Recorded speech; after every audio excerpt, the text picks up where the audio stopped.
to myself or the secretary. Following the public hearing, the board will conduct its monthly meeting, at which time we will vote on the applications. You may stay and hear how the applications are decided, or you may leave. The applicant and the town board will be sent a copy of tonight's decision. Any other person wishing to receive a copy of a decision can sign the sheet at the front of the room. Those wishing immediate knowledge of the outcome of these proceedings may call the county zoning office tomorrow morning. The procedure we will follow for hearing each application is, after the application is read, the applicant, their agent, or representative will have the opportunity to present their application, followed by any questions or comments from the board. Then all correspondence will be read. Then others in favor will have a chance to speak. Anyone objecting will then have a chance to speak. I will then ask for a summary of the board's field observations and any staff comments. Finally, the applicant will be allowed a chance for a brief rebuttal if they wish. Anyone wishing to speak should use the microphone at the front of the room, state their name, and direct their comments to the board. I will ask that all testimony be kept brief, no more than 5 minutes, and to the point. If you are testifying as a nearby landowner, please tell us where your property is located relative to the subject property.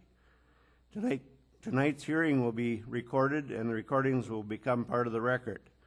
Comments that are based on hearsay or secondhand information, as well as slanderous or prejudicial remarks, will be ruled out of order. The board has looked at all the properties, and the record will reflect these observations. Any person affected by an administrative decision of this board has 30 days from the filing of tonight's decision to make an appeal. Such appeals shall be heard by the Waushara County Circuit Court. Information is available from the Clerk of Court's office and the qualified legal counsel. The county assumes no liability and makes no warranty as legality of any construction commenced prior to the expiration of this 30-day period. Now to introduce the rest of the board. To my left are Larry Tim, Fred Gellerup, George Wilson, John Benz. My name is Roger Wagner. Terry Polkstead, zoning administrator, is seated to my right. First variance that we will consider tonight, and the only one, Mark and Tammy Kirchenruder, Hartford, Wisconsin, have made an application for a variance in accordance with section 58-826, paragraph B of the Waushara County Zoning Code to construct a 24 by 24 one-story detached garage, existing detached garage to be raised, coming to within 20 feet of the right-of-way of State Road 2173 and Silver Avenue. 50-foot setback required in the RS20 residential single-family zone within the shoreland area. Location: an approximate 0.28 acre parcel of land, being Lot 5, Block O of Silvercrest Resort Plat, being part of Government Lot 6 and part of the southeast one quarter, the southeast one quarter, Section 6, Town of Marion, Silver Lake, W6923 Silver Avenue. Would the applicant come forward, please?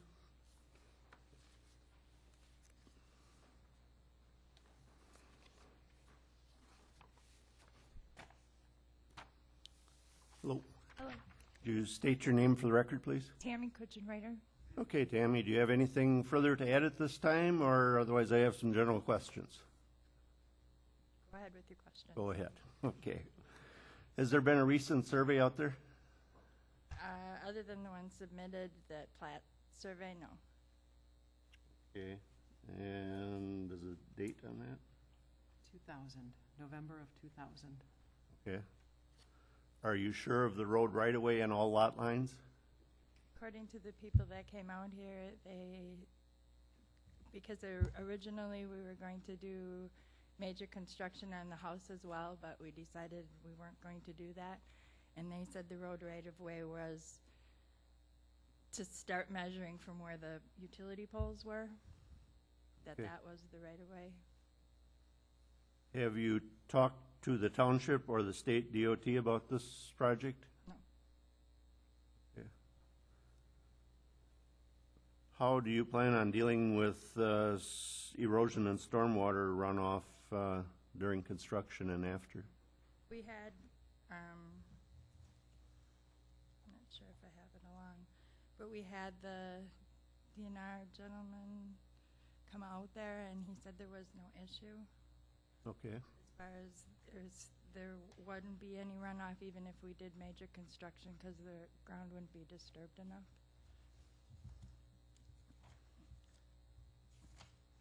You don't remember who that was from the DNR, or? Was it Tom Litwin from Land Conservation? He was with you. Tom Litwin from Land Conservation. Thank you. Okay, Okay. not DNR. Sorry. What type of foundation is this garage going to be on? Cement, gravel, and then cement. Poured slab, in other words? Okay. Do you know what the finished height will be? I submitted that, whatever one story. It's hard to see even on mine. I think I submitted it. The site plan says approximately 14 feet. Okay. Any other improvements planned to the lot at this time? The lot, no. Okay, to the house or any other landscaping or anything? No. Okay. Will all other setbacks be met? Yes. Okay. Side setbacks, yeah. And is there enough room there for parking? Mhm. Okay. Garage doors will face the road? So you wouldn't even be backing on the frontage road? Okay. There's enough room for a turnaround then? Okay. I take it you've considered other options, how to place the garage and everything, and it just boils down to it's got to go there, right? Right, well, it would be in the house if you had to follow this 50-foot setback. That's not good.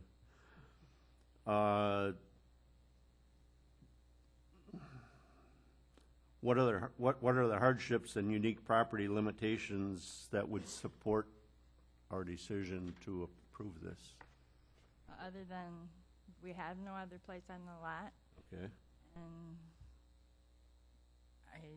and there already is a shed that's not compliant, and this would be compliant at least with the side setbacks, and both of our neighbors on both sides already had variances, so don't know what else to do as far as where we would put another one. this won't interfere with the sanitary sewer out there in any way? Okay. And if an approval were granted, when would you start construction? Probably within the next 3 months, for sure. Okay. Any other committee questions? We're still waiting on a bid, so I really can't tell you if, Okay. Can I ask one, Sure. please? So you're saying that you didn't find the stakes that are indicated on the plat of survey? You don't know where the lot line stakes are? Is that, well, Do I understand it was that hard correctly? to flag it. I know the flags aren't very accurate right now because it was hard to measure through the building until it's leveled. You can't. but there's corner stakes, there's Right. iron pipes. Do you know where those Yes. are? Okay, so that would indicate the road right-of-way. So you do know where the road right-of-way is, because you know where those Oh, iron those pipes stakes are the yes. road right of it? Okay. So you know where those are, right? Yeah. Okay, that's what I needed to know. Okay. I guess I didn't realize that because it's actually, if that's the road right away, then that maybe is a foot or two different than where the utility poles are. Right, Okay. That helps. okay. Okay. If there's no other questions, you can have a chair then.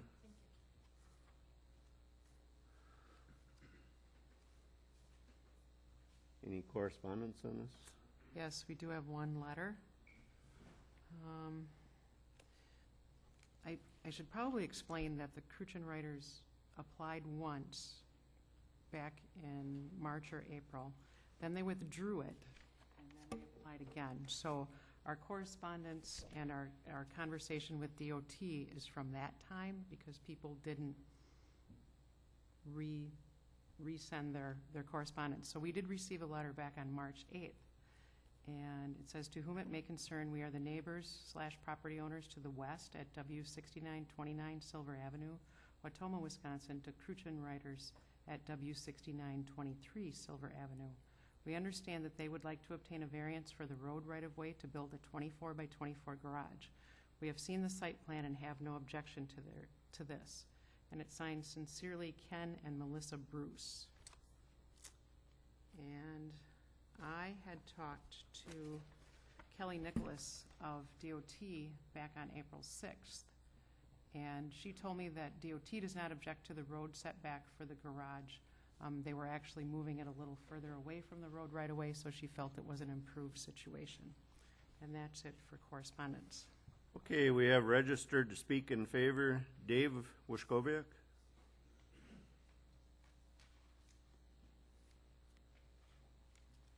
Good evening. I'm Dave Washkoviak. I have a property 2 places east of the Cruchin Riders. I have been a property owner for 31 years to the east of them. They are 3rd generation owners of that particular property. As far as knowing where the corner markers are, both the letter that you have from the Bruces have built a new house within the past several years and would have had to have had a survey. And the property immediately to the east of them, the camp houses, have also had a variance within the past several years. And so property corners would be very defined as to where those are. There is currently a garage on the property, which I would think is not too far off from where the new garage is going to go. To answer why the garage wouldn't, or why there wouldn't be access from Silver Ave, there's a huge hill right now, and with their house location, there is a lot of room for them to turn around. So I'm very much in favor of them getting the variance. It's not going to block views as far as driving down Silver Avenue. It's not going to impede traffic flow or anything of that nature. So, Okay. Any questions? Oh, thank you. Linda Washkoviak.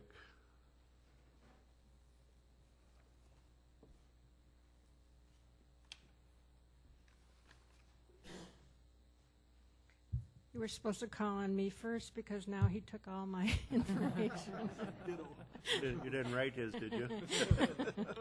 I would just concur what he said, that, you know, we've been there 30-some years and they've been there since the 1940s or before, so, and they're excellent neighbors and they are trying to do everything, you know, kosher with the rules. So, you know, we strongly agree with the approval of their variance, so. Thank you. No one objecting. Staff comments? For the record, the board has previously been furnished with a copy of the site plan and all the other pertinent data for this application that they are considering tonight. They have also visited the property, so they actually viewed the proposal and the flags and the location where the garage would be, you know, physically on the property. I'd like to explain just a little bit about variances because people tend to get confused. Variances ask for a relaxation of a dimensional standard in the code. This one is asking to go closer to the road right-of-way of Silver Avenue. So they are only supposed to be granted a variance if they are backed by substantive reasons, which include unnecessary hardship being caused by the code requirement, that there's unique limitations on the property that prevent the landowner from meeting that required dimensional setback, and if the variance is granted, no harm can be done to the public interest or the zoning code. So those are the three things that they have to demonstrate. And it is the applicant's responsibility to present the case and provide that burden of proof for those 3 standards. Personal situations, financial hardship, or nearby violations cannot be considered as valid reasons to grant a variance. When the board visited the property, they noted that the proposed garage will be located further from the road right-of-way and side lot line than the old shed that's there now, and that would make the new structure less non-conforming than that old one. They also noted that the site plan notes that the garage doors will face east, and this should provide an area for a turnaround and prevent the landowners from backing out onto the road. And finally, the only other non-conforming structure that they could find is the one that's slated for demolition with this proposal. And that's it. Okay, thank you. That will close the public hearing for the Board of Adjustments. We will adjourn to the room directly behind us for our business meeting and vote on the applications. Planning and zoning will meet here now to consider conditional uses. So the applicant is welcome to come in with us for our business meeting.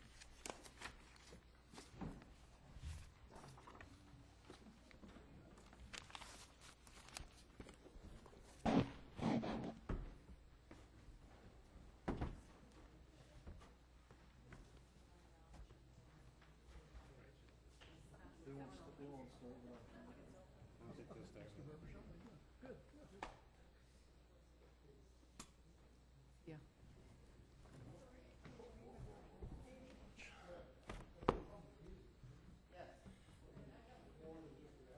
Yes.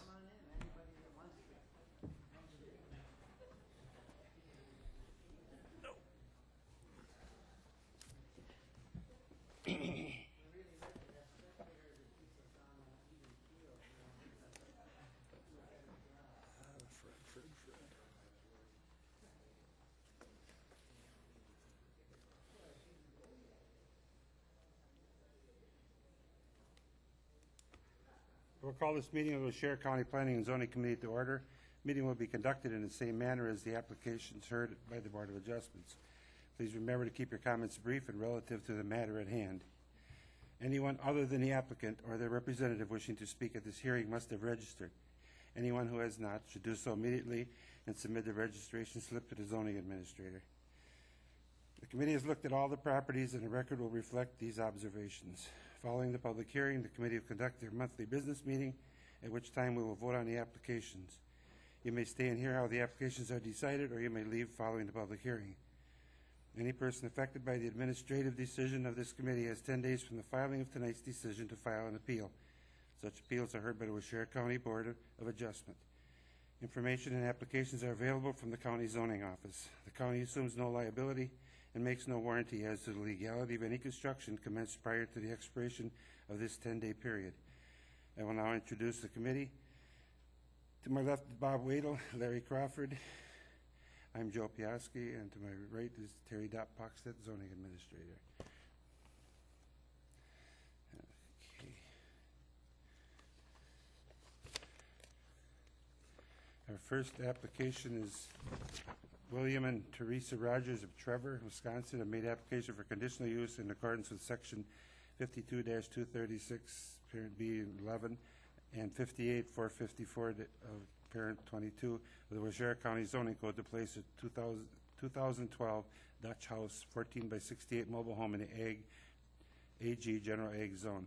The location is approximately 5.0 acre parcel of land, also known as Parcel 5, in an unrecorded survey, being part of the southwest section of the southeast one quarter of the southeast one quarter, section 29, town of Coloma, second circle. Is the applicant here? You want to come up to the mic? What can you tell us about your application? Well, we would like to put a mobile home in. We're looking for future retirement. We've owned a property for 12 years, and we'd like to get started on this as soon as possible. Committee questions? Are there any other mobile homes in the area? Yes. Are any additions or other buildings being planned at this time? No. You will use the existing driveway and address number that was recently assigned to the place? Yes. What type of foundation will the mobile home be placed on? Pier pads? And it is a new mobile home, you said? Yes. Where is the mobile home right now? It's not even being built yet. Not even, I need a permit first. Has a soil test been taken? Yes. Has there been a recent survey conducted? No. So then you probably aren't sure where the lot lines are. There's steel pins in the corners, That's what you're going by? and there's a fence on 2 sides. What will happen with the travel trailer noted on this site plan? That's being sold when I purchase the mobile home.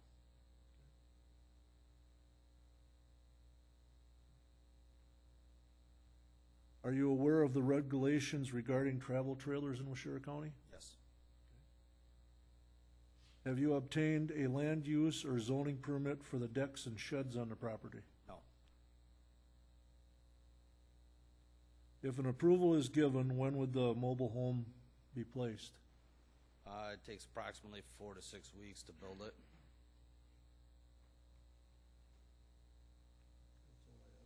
Questions, Larry? Larry? Questions? Okay, you can take a seat. Any correspondence? We do have one letter. It's addressed to Chairman Mark Kirschner. We have reviewed your letter, copies attached, and make no objections, provided that in your committee's professional opinion, your committee feels this structure conforms to all local and state zoning codes, that prior to occupancy, it will be inspected, and that it meet the aforementioned standards.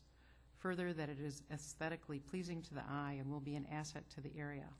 In the past, we gave our approval only to find out the persons making said request put up an inferior-looking structure, and to this date, it is still present and an eyesore. If you have any questions, please call us. And there's a phone number, signed respectfully, Don and Maria Jensen, Jensen. S-E-N?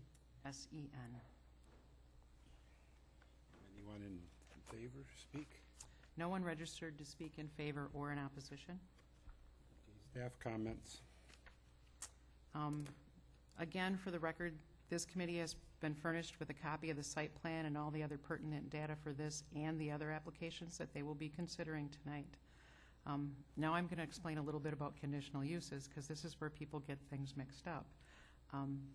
All of our defined zones in Washira County that are under county zoning have uses that are just permitted outright.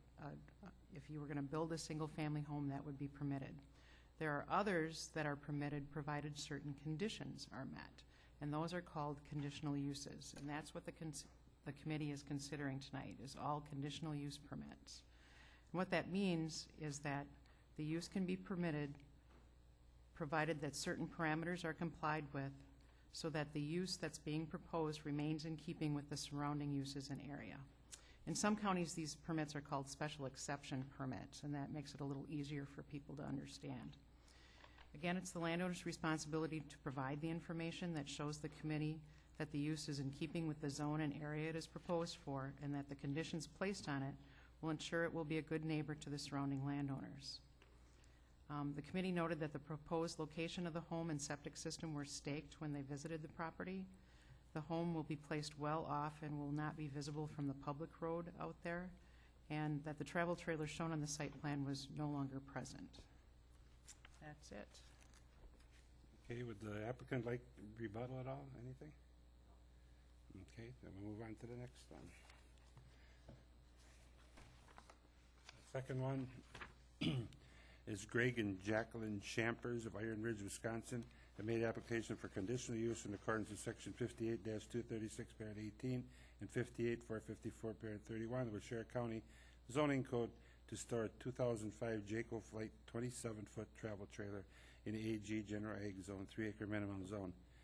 The location is a 40-acre parcel of land being the northeast one quarter of the northeast one quarter of section 14, town of Deerfield, 12th Avenue.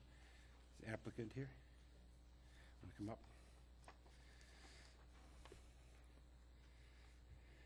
Pull it down. Hi, my name is Jacqueline Champers. And I guess besides what we have given you, I do have an up-to-date certified vehicle registration for the travel trailer that we purchased. And a fire number has been obtained from the county. else you want to tell us? The only other thing I thought of that, the town of Deerfield, I've talked to the gentleman, the town chairman, and he seems to be okay with our plans, our future plans for the property. Okay. You can take a seat and we'll have some questions for you. Nope, stay here so you can Okay. answer the question. Okay, answer the questions. This is new to me. I thought that was quick. Larry? I'll get it just a second. Bob? You stated the trailer is now licensed and roadworthy. Yes, it is. Will the trailer be at least 100 feet from all lot lines? Yes, it is. Has there been a recent survey completed? There was a survey in April of 2010 when we purchased the property. Okay. Then you're sure of the lot lines? Yes. Will there be any running water on the property? We are going to be drilling a well, like for a fire pump, you know, just for water to use. Other than that, so yeah, there will be a well dug or drilled or whatever they do. What type of sanitary facilities are you planning? Actually, we purchased a porta potty that we have a contract through Washera Pumping to maintain for us. Okay. Are there any other buildings or structures planned at this time? Yes, there is. We have a building permit that we've acquired for a 30 by 36 foot pole building that will actually house and store the travel trailer in the winter months. Are there any other trailers similar to yours in the area? Not that I know of. I know our neighbor has one, but I've never seen it. Is a new driveway needed or being planned? There is one in place right now. Sadford Excavating had put it in, I think, a couple weeks ago. Is this property in the managed forest law? No, it is not. And you stated earlier that a property address number has been assigned? Yes. If an approval is granted, when would the travel trailer be placed? Hard to say. It's probably going to be about another month. We do want to have the pole building construction completed. Along with that is going to be quite a substantial approach to that pole building. That is where we're going to basically put the travel trailer for usage. Okay. Any other questions, anybody? I actually have one. It looks like if there's a pad there Yes. and where the pole building's going to go, Mhm. if the trailer is on the approach, would it be visible from the road? Parts of it probably would be. There are quite a few pines along the road, although it is going to be north of the driveway per se. So, I mean, you probably could see it through the trees, but there are quite a few trees. Could the travel trailer be put west of where that pad is to hide it more? Or are you dead set on putting it right in front of the, Well, now that the Bullshit. pad's there, yeah. I'm trying to think. Probably not, because that's where the approach will be for the pole building. And we didn't want to really put it in the dirt and mud. We wanted easy access to take it in and out of that pole shed for storage. It's just on weekends during the summertime when we come up, like, you know, more often, we just didn't want to have to pull it in and out on a weekly, you know, on a weekly basis, that we could maybe leave it up there for like the summer months and then store it.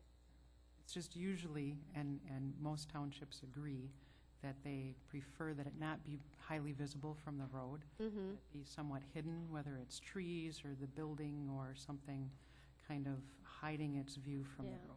Well, there are trees along the whole 12th Avenue, quite a few of them. They did remove 2 or 3 of them to put in the driveway, and the travel trailer will be stored north of that driveway, so it's about Okay. as blocked, I think, as it's going to get.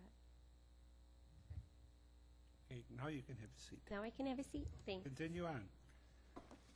Correspondence.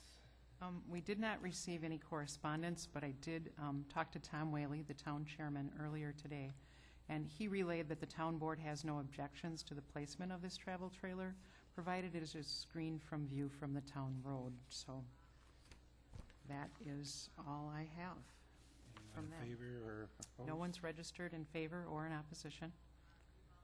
Okay, then we need staff comments. And again, the committee's visited the site and seen all the information that you have provided.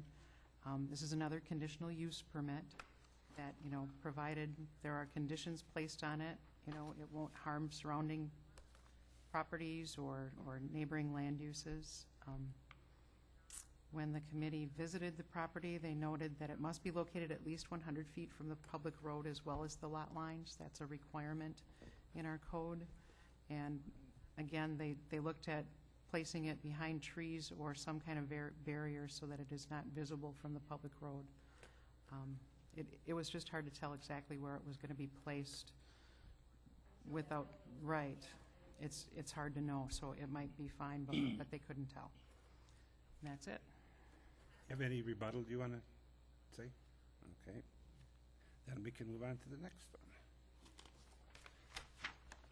Next one is Patrick and Kathleen Shaw of Neenah made application for conditional use in accordance with sections 58-236, paragraph 18, and 58-454-31 of the Waushara County Zoning Code to store a 1986 Monte Carlo 30-foot travel trailer in the AG5 General Agricultural 5-acre minimum zone. Location, an approximate 20-acre parcel of land known as Lot 2, certified survey map number 4215, being part of the northwest one half of the southwest one quarter, section 23, Town of Rose, Apache Drive. Applicant here.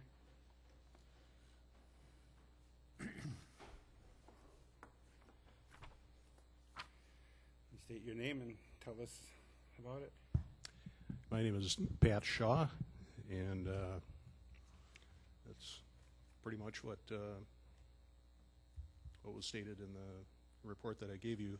Is the travel trailer is just going to be for occasional weekend use, tool storage, the occasional overnight stay. We are planning on probably moving it during hunting season because it's on most of the deer pathways where we have it. And the reason we put it in the place that we did, it's at the top of the ridge on the other side, and we're thinking of building in a number of years, and we just wanted to get the lay of the land, see the views. Okay, then we'll have some committee questions. Is the trailer licensed and roadworthy right now? Yes, it is. Will the trailer be at least 100 feet from all lot lines? At least 100 feet? 100 feet? Yes, it will. Has there been a recent survey? In 2006, when we bought the land. Are you sure of the lot lines? Yes. Will there be running water? Not at this time, no. What type of sanitary facilities are planned? There's the onboard system, and we also recently purchased a chemical toilet. Are any other buildings or structures planned? Not at this time. Are there any other trailers in the area? No. Not that I know of, anyway. Is a new driveway needed? We had a new driveway installed in, I believe, September of last year. Is this property in managed forest law? No, it's not. You have a uniform property address number, fire number? No, we don't. If approved, if approval is granted, when would the trailer be placed? The trailer is in place now. That's all I have. Any other questions? You can take a seat. Correspondence. We have no correspondence, we have no one registered, and I didn't get any phone calls on this one. We can go for staff comments. Everything still applies. We're still looking at the same kind of permit. The committee, when they visited the property, noted that the trailer was already present. It's well hidden from the public road because we drove quite a ways before we saw it. And no other sanitary facilities were noted, but that's probably because it's a small chemical toilet that you plan on using. And they also noted that an address number would need to be assigned if the application is approved. That's it. Okay. Next one is Bug Tussle Wireless LLC of Green Bay, Wisconsin. Robert and Sherry Gates, landowners, made an application for conditional use in accordance with section 58-236, parent B, parent 20, and 58-454, parent 33, Wilshire County zoning code to place a 300-foot guide communication tower with two 12 by 24 equipment buildings in the AG General Ag Zone. Parcel of land being the westerly 33 acres of the northwest one quarter of the southeast one quarter, section 18, town of Parsippany and Bighorn Drive. Representative here? I think there's three of them. All three of them, huh? Okay, Michael Long, Kevin Kluge, and Ray Bildens.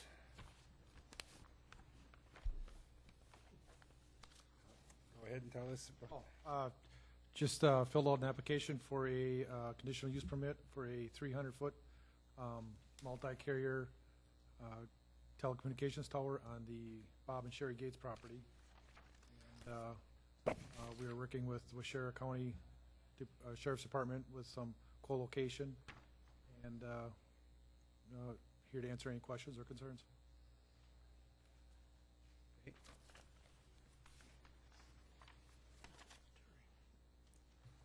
Questions? I have a. Okay, go ahead. My name is Michael Long. As you might know, Bug Tussle is a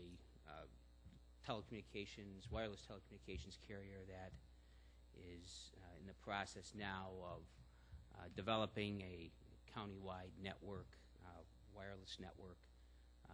Currently, we're selling a wireless internet product. In addition to that, there are plans to sell mobile phones as well.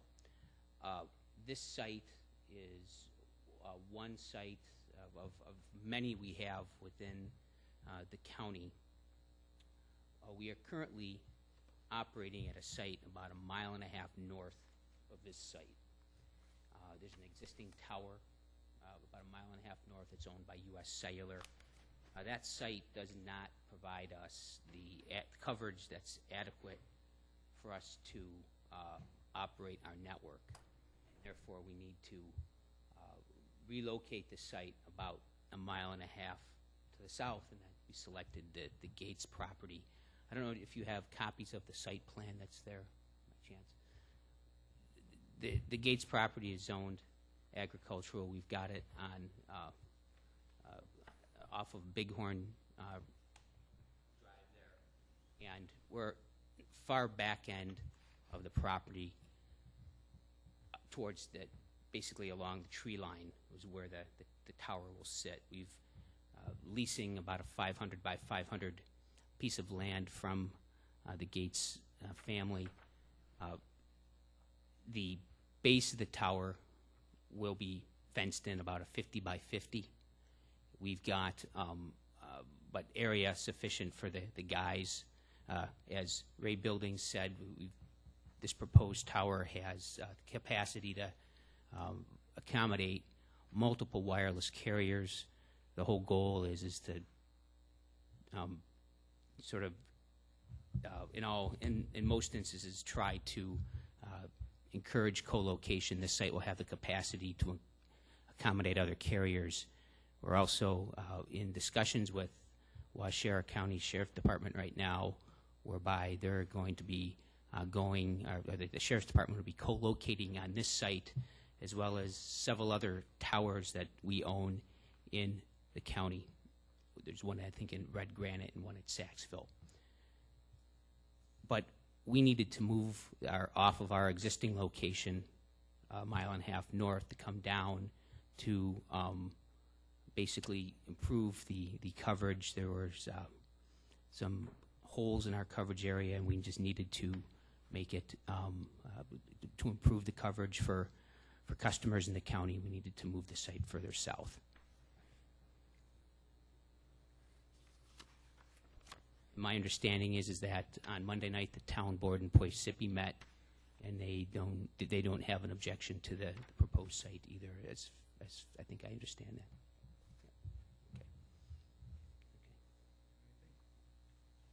Okay. My name is Kevin Kluge, and I'm the engineer that designs the network, and I'm also the OSHA representative and the RF safety man if there's any health questions. Okay. Any questions? Somebody's got to Someone's got to answer questions. Whoever's going to be the, Eager to sit down. Whoever's the speaker. are you sure of the lot lines? Go ahead. At this point, we will have the site surveyed, and with that survey, we'll have the FCC and the FAA applications applied for also. But it will be surveyed. Okay. And just the site plan does show the lot lines on the property. It's not a survey, but it does show the lot lines on the property in relation to the tower, and we are in compliance with the county's requirement. Will the proposed tower be at least 1.1 times its height from the nearest lot line? Yes, it will. Will the property be leased, or do you plan on purchasing the land in the future? Parcel of 500 by 500 feet will be leased from the gates. And you stated what was the area to be fenced would be how much? Approximately 50 by 50, maybe a little bit bigger, like maybe 50 by 50 or 60 by 60. Okay. There will be a 60 by 60 foot fenced compound at the base of the tower, correct? Will the guide wires also be fenced in? Yes.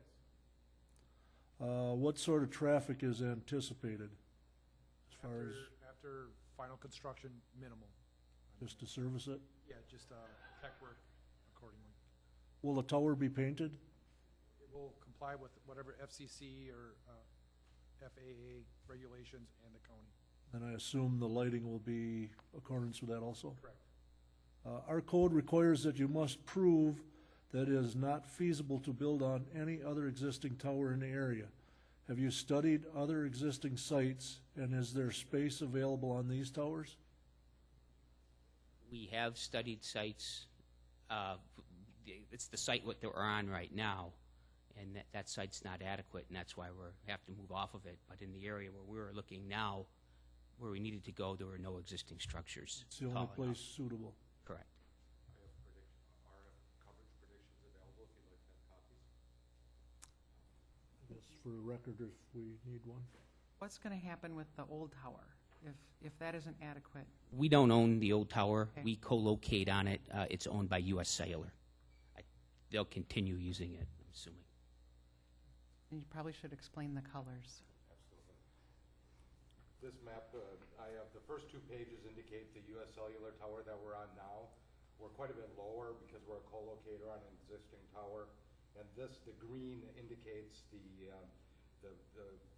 if you look at your cell phone and you have full bars, that would be the green areas. And then the color codes are represented by different signal levels. What I've done is I've circled 2 particular areas of interest where we have an issue, and that is the Lake Poygan area and the intersection of 21 and 49 across.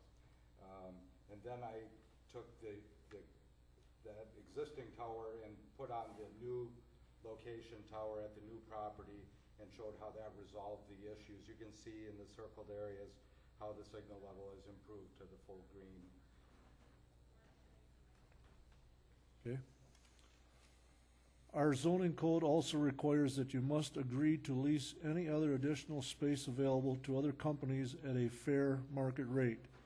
Does your company have a co-location policy regarding sharing the tower space, and will the tower be able to support other users' hardware? Yes. Are you familiar with the county requirements regarding financial sureties for the removal of the tower if it is no longer needed? Yes. Are you also familiar with all other requirements, including FAA, FCC, and state building codes? Yes. Yes. So, Any other questions? Okay, you can take the seat and we'll move on. Correspondence. I did receive a phone call from Larry Albright, the chairman for the town of Poisippi, yesterday morning at 9:45 a.m., and he reported that the town board had met Monday night and discussed the siting of the Bug Tussle Tower, and they voted unanimously that the town board has no objections to this application. Then on June 2nd, we received a letter from Jeffrey Reeby, R-E-A-B-E, of Reeby Spraying Service regarding the Bug Tussle Wireless Tower. It says the town of Poisippi is outside of our normal operating area. However, we do provide a weekly service to Leach Farms, located 3 miles southeast of the proposed tower. A helicopter will pass this tower en route to and from this farm. A helicopter has no minimum altitude limits when traveling, thus a 300-foot tower is a hazard. To call attention to the pilot of this hazard, the tower should have dual lighting, night red and daylight high-intensity strobes, or aviation orange and white paint. The galvanized steel is very hard to see against a gray sky, and the guy wires are impossible to see. Thank you for your consideration in this human safety issue. And that's signed sincerely, Jeffrey Reeby. Then on June 14th, we received a letter from Jacqueline Silva, Paula Woutz Hansen, and Harlan Hansen. And it's to Deer Review Committee in regard to the matter of Bug Tussle Wireless Cell Tower proposal on Robert Gates agricultural land in the township of Poisippi. We, the owners of the adjoining property, contest the cell tower construction. Robert Gates is planning on placing a tower on land that is currently considered agricultural. We fear that this could possibly lead to further commercial development and zoning in the adjacent areas. As owners of the neighboring land, we cannot afford to pay commercial taxes in the future. We prefer that the land stay as a wildlife refuge, agricultural, and residential. The 300-foot proposed tower will be an eyesore, a health risk to local residents, and environmentally unaesthetic. With the added guide wires, this would be a preposterous flashing conglomeration of metal. We someday plan to develop this as a rural residential area. No one wants to live near a tower that poses potential health risks along with continual flashing lights all night long. Most towers are placed in remote areas away from urban populations. Robert Gates' proposed tower is near his own home, the home of Walter and Terry Woutz, and the Shane Scott family. Studies have been conducted regarding the radio frequency waves in the electromagnetic radiation spectrum used to transmit the signals from the tower. These studies have indicated that there are substantial health risks to both humans and animals living in close proximity to a cell tower. And the next section is quoted from a website called emwatch.com. A study into the effects of a cell tower on a herd of dairy cattle was conducted by the Bavarian state government in Germany and published in 1998. The erection of the tower caused adverse health effects, resulting in a measurable drop in milk yield. Relocating the cattle restored the milk yield. Moving them back to the same pasture recreated the same problem. A human study called Kempton West in 2007 measured blood levels of serotonin and melatonin, important hormones involved in brain messaging, mood, sleep regulation, and immune system function, both before and 5 months after the activation of a new cell site. 25 participants lived within 300 meters of the site. Substantial unfavorable changes occurred with respect to both hormones in almost all participants. Over 100 scientists and physicians at Boston and Harvard University Schools of Public Health have called cell phone towers a radiation hazard. Current limits of cell tower construction have been influenced more by economic and political imperatives than by research into health and safety. A study performed by doctors from the German city of Nela monitored 1,000 residents who had lived in an area around 2 cell phone towers for 10 years. During the last 5 years of the study, they found that those living within 400 meters of either tower had a newly diagnosed cancer rate 3 times higher than those who lived further away. Breast cancer topped the list, but cancers of the prostate, pancreas, bowel, skin, melanoma, lung, and blood cancer were all increased. And again, that was the quote from the website EM Watch. We, Jacqueline Silva, Paula Woutz Hansen, and Harlan Hansen, owners of the land next to the proposed tower, do not want to see the tower construction approved by the West-Shara County Zoning Office for the reasons previously stated. The existence of a cell tower of this magnitude would greatly decrease the value of our property, not only as a future residential area, but also as a health risk to its surrounding area and the natural habitat. As in so many economic and political imperatives, the financial gains outweigh the potential health due to the lack of research into health and safety. We strongly oppose the planned bug tussle wireless cell phone tower construction. And that signed sincerely, Jacqueline Silva, S-I-L-V-A, Paula Woutz Hansen, W-O-U-T-S-H-A-N-S-O-N, and Harlan Hansen. Then on June 15th, we received a letter from Randy and Denise Kerswill, K-E-R-S-W-I-L-L, to the West-Shara County Planning and Zoning Committee. We, as adjoining property owners, vehemently oppose the construction of this communication cell tower. We know others have spoken in their opposition, so we shall try not to be redundant. Our reasons are many and include adverse health effects. There are adverse health effects for those living and working within the area of said tower, including but not limited to leukemia, cancer, sleeplessness, and depression. The real question is not whether the radio frequency emissions of cell phone towers are safe, but what the safe radiation levels are.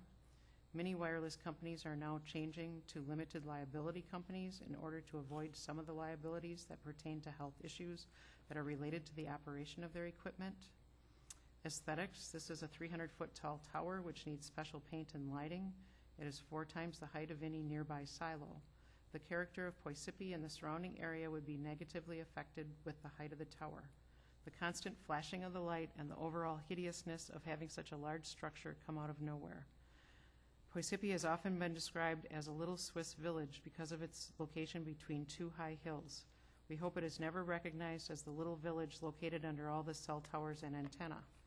We have no desire to be under the watches of a 300-foot cell tower with flashing lights for the rest of our lives.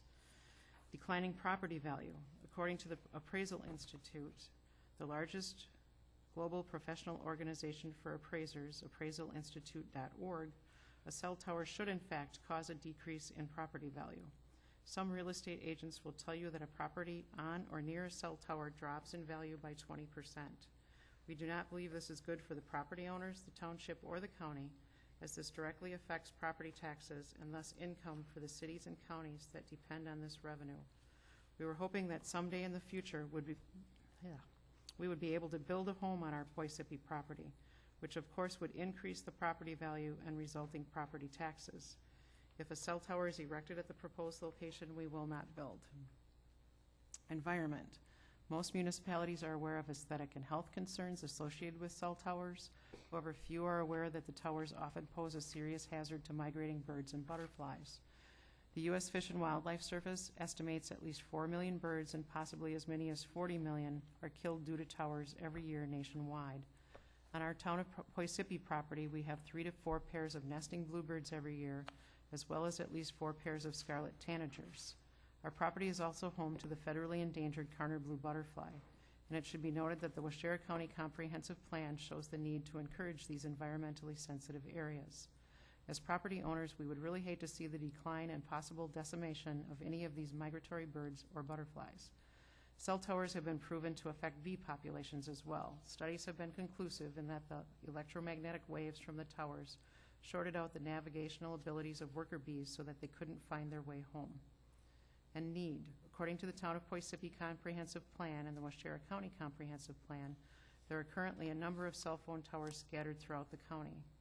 3 telecommunications towers are located north of the village of Poisippi, and due to the proliferation of internet service providers, area residents can choose from several national and local ISPs.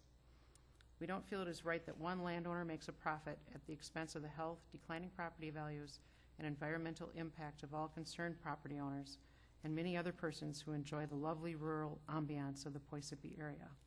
We, Randy M. and Denise Kurswell, owners of the property adjacent to the land for the proposed tower, request the Waushara County Zoning Committee deny the conditional use for the construction of a 300-foot guide communications tower for Bug Tussle Wireless and Robert and Sherry Gates. And that's signed by Randy and Denise Kurswell. And there's a postscript. We would like to go on record that should said tower be approved, that a stealth design be considered so that it blends into the surrounding environment and doesn't negatively affect the scenic value of the Poisippi area, of which it would if built as currently proposed. And second, that a significant bond be required to secure the cost of maintaining the structure and buildings if the wireless provider fails to continually do so, and for the removal of such if the applicant fails to do so within 90 days of abandonment or cessation of operation. We also have a letter dated June 16th. Dear members of the Planning and Zoning Committee, I am not at all happy with the 300-foot proposed tower to be built on the 33 acres owned by Robert and Sherry Gates on Bighorn Drive, town of Poisippi. Personally, if this monster tower is built, it will ruin my view. Now, when I sit on my front porch, I would be looking right at it. Kind of hard to hide something 300 feet tall. All I look at now are trees and more trees and wildlife. This huge proposed tower would stick up well above the beautiful trees. This huge proposed 300-foot tall tower will not be aesthetically pleasing. It will ruin the environment. It will take away the peacefulness and tranquility of the surrounding neighborhood. What I don't understand is if the tall tower north of the Lutheran Church in Poisippi is full of equipment, why can't another tower be built there? They are so well hidden there. Plus, why ruin another piece of property? I have read the letters from Randy and Denise Kurswell, as well as Jacqueline Silva, Paula Woutz Hansen, and Harlan Hansen, and agree completely with what those letters say. As an adjacent property owner, why can't you just let us live our lives as they are? We are happy, let us alone. How would you like a monster tower like this next to your property? Thank you for your consideration, and that's signed sincerely, Gary H. Decker, D-E-C-K-E-R. And there's a postscript on this one too. If this 300-foot tower gets built, once it's here forever. I've owned my property since 1979, and I am not going away until I die. And then finally, I was handed a letter this evening. Dear Review Committee, I'm writing this letter in regard to the matter of Bug Tussle Wireless Cell Tower proposal on Robert Gates agricultural land in the township of Poisippi. We, the owners of nearby property, contest the cell tower construction. We were told by our neighbor Walter Woutz just a few days ago that this tower was in consideration of being placed so very close to us. We never received a letter. This land is currently zoned agricultural. We fear that this could possibly lead to further commercial development and zoning in the adjacent areas. As owners of the neighboring land, we cannot afford to pay commercial taxes in the future. We prefer that the land stay agricultural and residential. The 300-foot proposed tower will be an ugly eyesore, a health risk to local residents and my family, and environmentally hazardous. With the added guy wires, this would be something that we would have to look at the rest of our lives. No one wants to live near a tower that poses potential health risks along with continually flashing lights all night long. Most towers are placed in remote areas away from urban populations, not this close to Highway 49. Robert Gates' proposed tower is near his own home, the home of Walter and Terry Woutz, and ourselves. Studies have been conducted regarding the radio frequency waves and the electromagnetic radiation spectrum used to transmit the signals from the tower. These studies have indicated that there are substantial health risks to both humans and animals living close to a cell tower. This tower will be too close for comfort. Studies into the effects of a cell tower on a herd of dairy cattle was conducted by the Bavarian state government in Germany and published in 1998. The erection of the tower caused adverse health effects, resulting in a measurable drop in milk yield, and relocating the cattle restored the yield, and moving them back to the same pasture recreated the same problem. I can't believe that Robert Gates, who himself is a farmer, would want to chance that. Over 100 scientists and physicians at Boston and Harvard University Schools of Public Health have called cell phone towers a radiation hazard. Human studies in Kempton West in 2007 measured blood levels of serotonin and melatonin, important hormones involved in brain messaging, mood, sleep regulation, and immune system function, both before and 5 months after the activation of a new cell site. 25 participants lived within 300 meters or 984 feet of the site. Substantial unfavorable changes occurred with respect to both hormones in all participants. We feel that current limits of cell tower construction have been influenced more by money and political power than by research into health and safety. A study performed by doctors from the German city of Nayla monitored 1,000 residents who had lived in an area around 2 cell phone towers for 10 years. During the last 5 years of the study, they found that those living within 400 meters, which is 1,312 feet, of either tower had a newly diagnosed cancer rate 3 times higher than those who lived further away. Breast cancer topped the list, but cancers of the prostate, pancreas, bowel, skin, melanoma, lung, and blood cancer were all increased. And again, much of that information is from the emwatch.com website. We, Tricia and Shane Scott, owners of the land close to the proposed tower, do not want to see the tower construction approved by Waushara County Zoning Office for the reasons previously stated. The existence of a cell tower this large would greatly decrease the value of our property, but also poses a health risk to its surrounding area and the natural wildlife. We strongly oppose the planned Bug Tussle wireless cell phone tower construction. Please do not put us in harm's way. And that's signed sincerely, Tricia Scott and Shane Scott, S-C-O-T-T.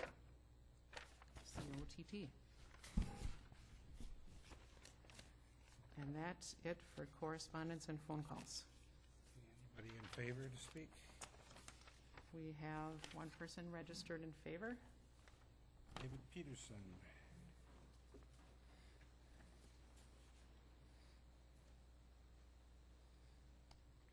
Well, as I'm sure that you know, we are going to be hopefully co-locating at this location.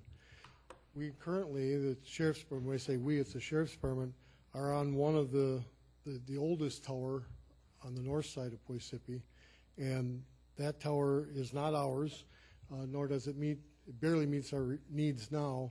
It will not meet our needs in the future. This Poisippi site is part of a system that we're using for emergency services communication. And the benefit to Waushara County in co-locating and getting on early is that we can get at the proper height that we need, and we can help influence the location of the tower. We cooperated with Bug Tussle on the tower that we're building in Plainfield, and got to have a site approved there. And in doing that, we were looking at other sites there also, and we were limited on how far we could move, not for our needs, but for their needs. And the same thing exists here in that the move was to suit their needs, but it also meets our needs. The location here in Poisippi, when we take this combined with the other 5 towers that we currently have approved, will give us 95% coverage for emergency services on a pager worn on the hip of an emergency services provider. When I talk about emergency services, I'm talking about not only law enforcement, but I'm talking about fire, EMS, and the highway. We're also under some pretty strict requirements to upgrade our radio system to meet the federal mandates, and there's a timeline that we must meet, which is December 31st of 2012.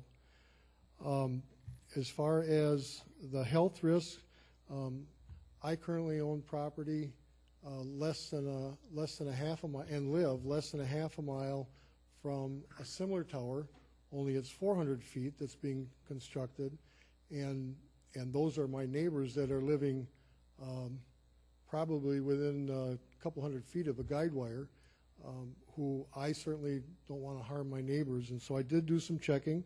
I did not check on anything with cell phones, but I checked with Motorola, who is our provider, and they assured me that there is no human health risk. Also, this location in Poisippi is very similar to the one that's within a half a mile of my house, in that there's a waste transfer site operated by the county near my house, and there's also a waste transfer site near where this tower is going to be located.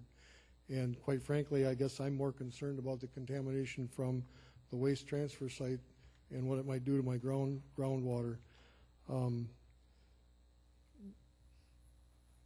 From our co-location, we're currently working on agreement with Bug Tussle where we will build 3 towers of the 6 that we need, and they will provide us with space on 3 of their towers for our equipment.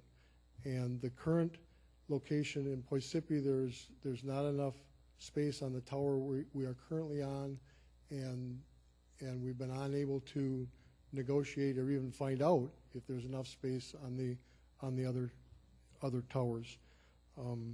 So I guess from a public safety standpoint, I would hope that you would approve this so that we can get in the process of forming our radio communications that are necessary for emergency services. Thank you.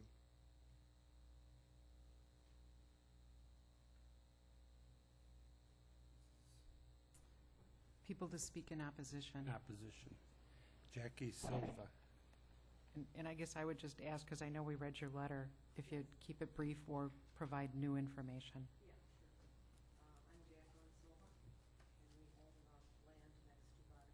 Can you pull the microphone down? Thank you. We own the land next to Bobby Gates. So all I have to say is that if there are existing cell towers to, in Poisippi, if they could just add on. I know Tricia Scott said that was her little slice of heaven there, and she certainly didn't want a cell tower that close to her. So, I mean, there's got to be other places that you could put a cell tower without invading. I just want to mention too that since the zoning is so particular about like little trailers being seen, why are they allowing these big monstrosity towers to be seen? Because that you'll see off of the highway. So that's about all I have to say. Okay. Next one is Harlan Hansen, speak in opposition.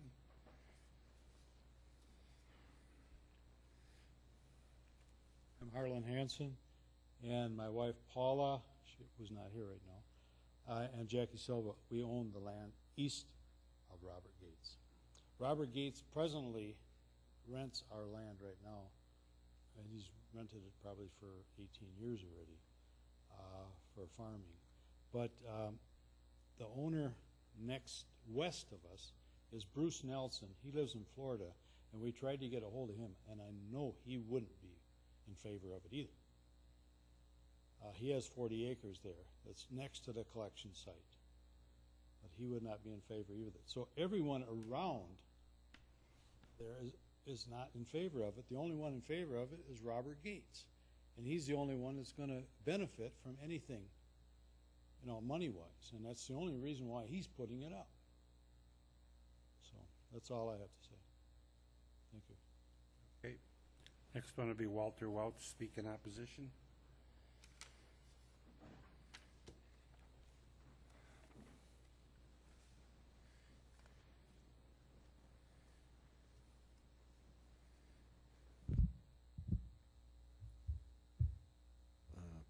I'm opposed to it because I think that sometimes in life you got challenges, and there are challenges to use the existing towers they have now, make them better. Sometimes we gotta, we get dealt some bad cards, and we gotta, you gotta make lemonades out of lemons. And I think they should use what they have, try to make it better. They say they're a mile off of what they need. I mean, I'm not a scientist or anything like that by no means, but when you're talking airwaves and all that, I don't think a mile could be very much. I mean, you know what I'm saying? So I really think that, and I really don't want to, when a thing, if it does get put up, it's going to be right straight east of my property, and I don't want to look at it either. When you've got everybody in the neighborhood doesn't want it, then do we have to just have it rammed down our throat, so to speak? I mean, I think, if they're scientists or whatever they are, and the communication experts or whatever, I mean, sometimes you just gotta, use what you got and try to make it better. And I think that's what they should do, you know. I think they should use their towers that they have, and if they got to make them a little higher or whatever, I think they just want to build their own tower and make a profit, you know. It's just, smoke and mirrors, well, we're a mile off. I don't really go for it, I think they should use what they have, I mean, everybody wants to drive a Cadillac when you're driving a Chevy, So I just think they should try to do better with what they got, Last one is Alex Waltz.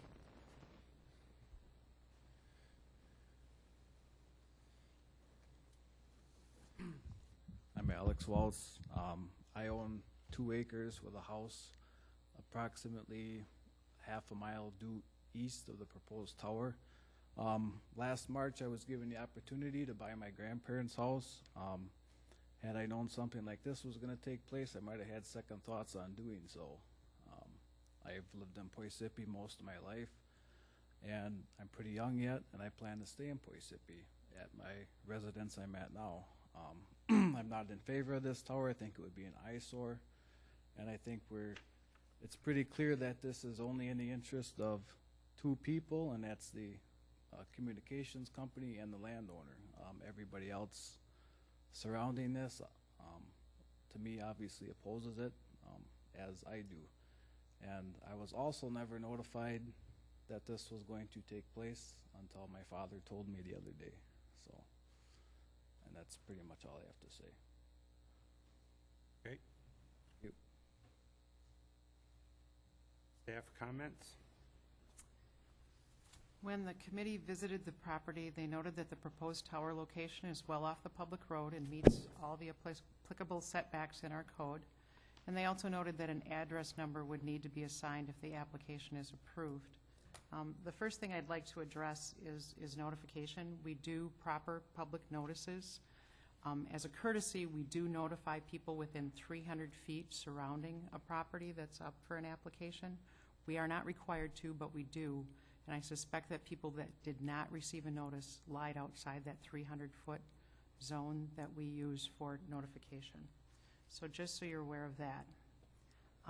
I'd also like to explain some other things that I decided I needed to research when this application came up.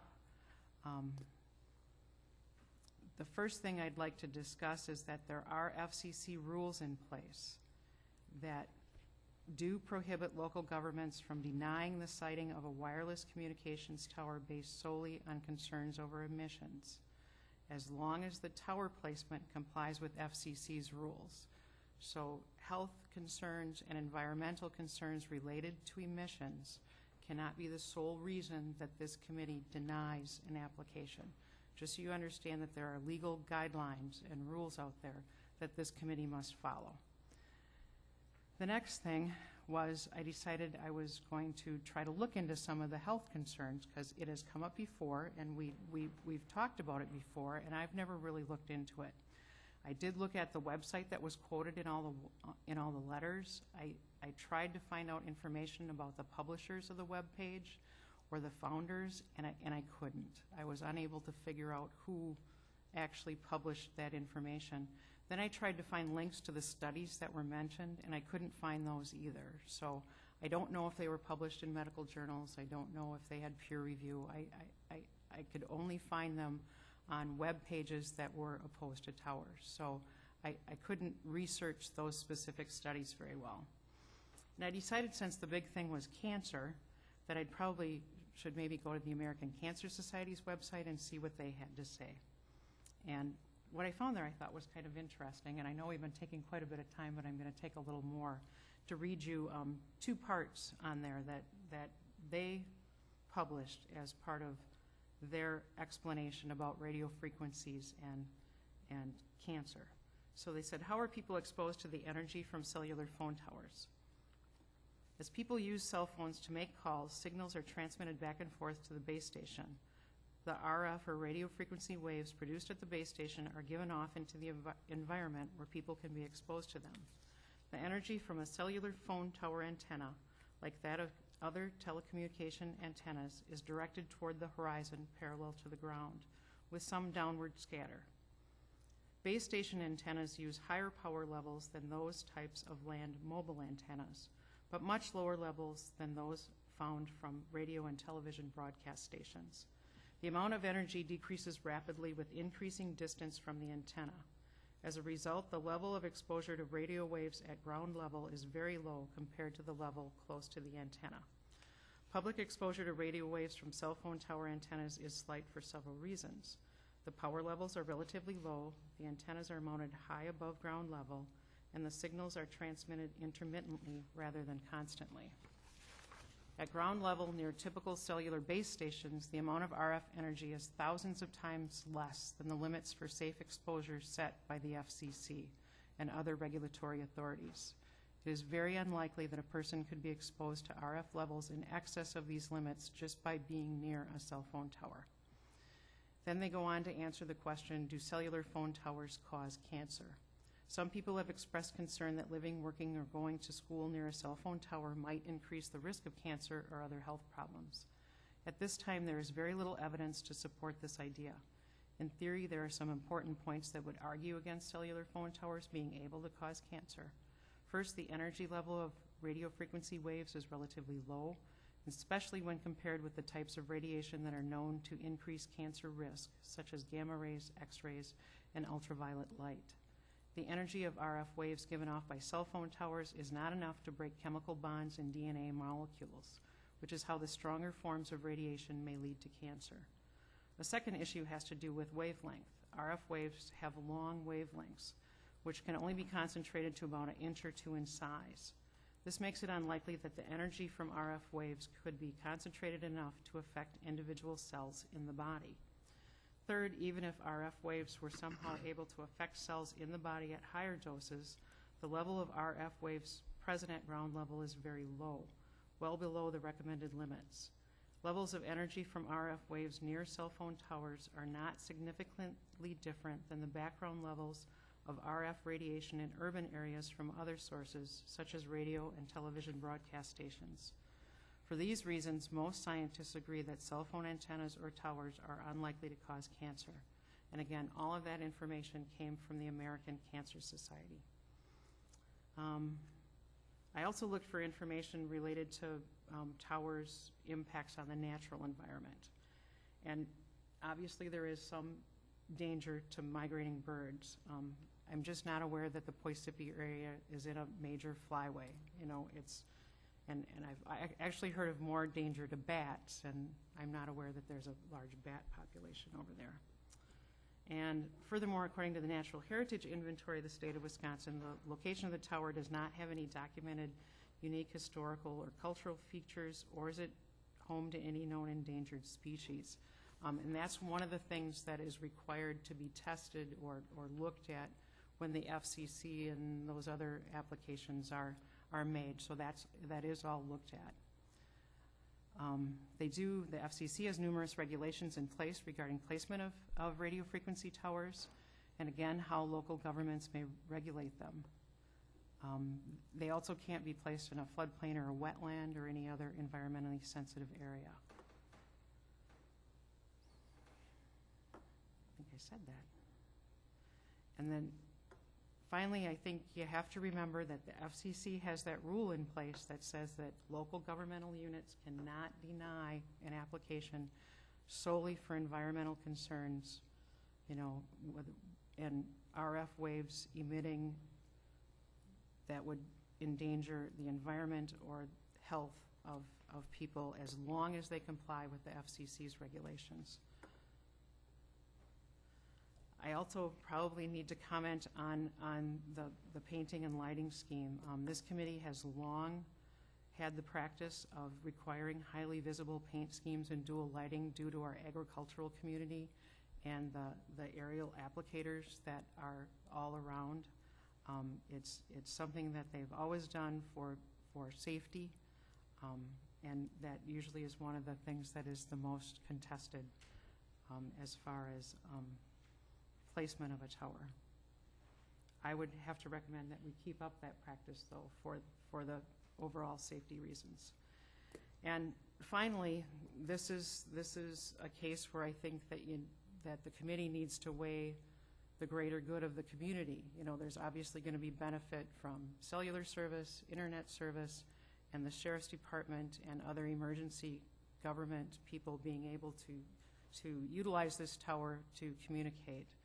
And you need to weigh that against the concerns of the nearby property owners. And unfortunately, that's what the committee needs to do, and weigh that and see which one's going to come out on top in this case. And that's my comments. Okay, the applicant would like rebuttals or anything? Back up.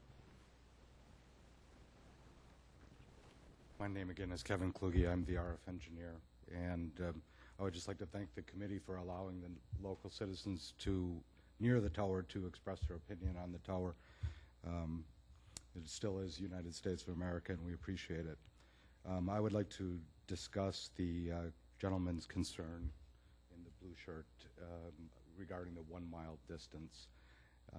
We are transmitting at 1900 megahertz, which is a piece of spectrum based on physics alone and the environment, which will only travel approximately 5 miles. So that's why we see so many towers. That means in order to cover the entire United States, we have to do it 5 miles at a time. So that's the reason that 1 mile is so significant. Additionally, the existing tower that we are co-located on right now on the north side of Poisippi, because we are co-locating, we are very low at 225 feet. And a 300-foot tower will get our antennas up higher so we can cover more citizens in the eastern side of the county. I also brought gifts for the committee. In the event that this ever comes again, the Office of Engineering and Technology of the FCC has 2 particular guidelines regarding RF safety. As an RF safety training instructor, OET Bulletin 56, which is the questions and answers about the biological effects and potential hazard of radio frequency and electromagnetic fields, and EOT Bulletin 65, which is evaluating compliance with FCC guidelines for human exposure to radio frequency and electromagnetic fields. I brought copies of these instructions for you to maintain.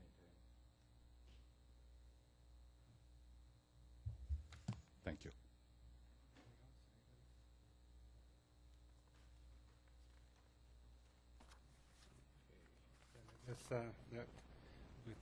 We finished that one. We'll go on to our last one here.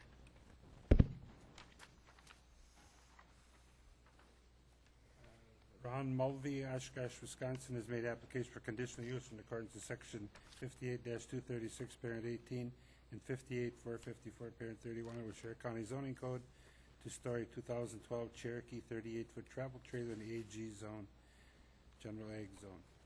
2 parcels combined, being approximately 13 acres in size, being in the northwest 1/4 of the southwest 1/4 of the southwest 1/4, and part of the southeast 1/4 of the southwest 1/4, known as Lot 6, and a Jolin unrecorded subdivision, Section 33, Town of Leon, W 3971, Chicago Road. Applicant here. Good evening, Ron Mulvey. I'm applying for the conditional use permit to put the travel trailer on our property for weekend use and to get me by until I can build a permanent structure. My plan is to build a cabin on that site eventually. Questions? Is the trailer a licensed and roadworthy right now? Yes, it's brand new. Will the trailer be at least 100 feet from the lot lines? Yes, sir. Has there been a recent survey? Yes, 2006. Are you sure of the lot lines? Yes, very sure. You plan on combining your parcels so that travel trailer would be on a single parcel of greater than 10 acres? Yes, they sent me the documents in the mail. Contingent on me getting the permit, yeah, I will do that. Will there be running water? Eventually I'm gonna put a well in, yes. And What septic type of sanitation? Right now I have a porta potty, which is also maintained by Wade at Washington Septic here in town. Are there any other buildings or structures planned? Possibly a deck maybe in the near future, once I get this in there. that'll be this summer or next summer. Is there other trailers in the area?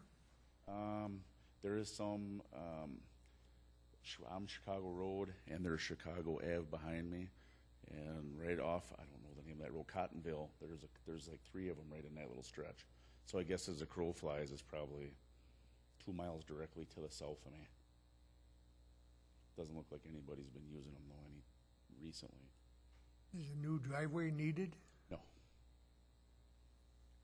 This property in the management forest law? No. Are you aware of the wetland on your property, and do you know where they are located? Yep. Will the trailer be at least 50 feet from the wetlands? Yes, sir. If an approval is granted, when would you plan on? Probably mid-July. That's all the questions I have. A lot of some excavating cut down yet and some other stuff to do. Okay, you can take a seat. Thank you. Correspondence? We have no correspondence, no one's registered, and no phone calls. Staff comments? When the committee visited the property, they noted there's already an address number present. And there was a porta potty unit that was visible from the road. It was locked, so we couldn't enter, but they did see the porta potty unit. And that the landlord have to combine their parcels to comply with the 10-acre minimum parcel size.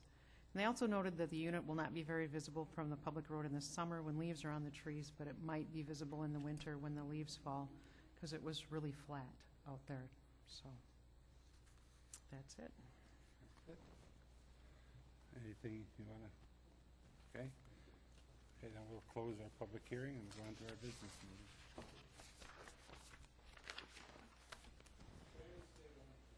I think we closed our The public hearing's closed. I'm sorry.